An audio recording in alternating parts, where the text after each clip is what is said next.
This was my quiz question before the break. This was my utility function, and I had prices that were equal to 10 and 15. And of course, the way to solve this is exactly as the two examples I just gave. Calculate the MUA, the MUB, the ratio of the two. That gives you your MRS, and set that equal to the price ratio. That allows you to give an expression of how B depends on A in your optimal solution. This is the budget constraint. This thing implies that it's going to look like that. And if you solve that, then again you get a nice round number. You get A equal to 4 and B equal to 7. That also brings us to the end of today's lecture. So we looked at the consumer problem, as we call it, a consumer that has certain preferences, faces certain prices and an income, and we determined how that consumer determines its optimal consumption bundle. And in chapter 5, we are going to see how that optimal consumption bundle depends on prices and income. And that is a first step to get back to our demand function that we started out with in the very first lecture. So, see you again, virtually at least. Next week, it's time for our last roundup.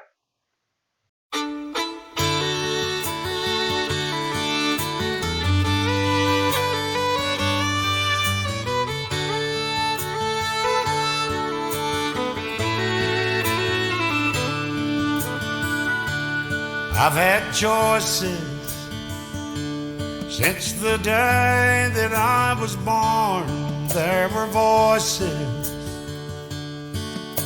that told me right from wrong. If I had listened, no, I wouldn't be here today, living and dying with the choices I've made. I was tempted by an early age. I found I liked drinking. Oh, and I never turned it down. There were loved ones, but I turned them all away. Now I'm living and dying with the choices I've made.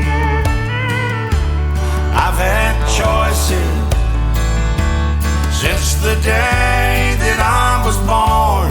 There were voices that told me right from wrong. If I had listened,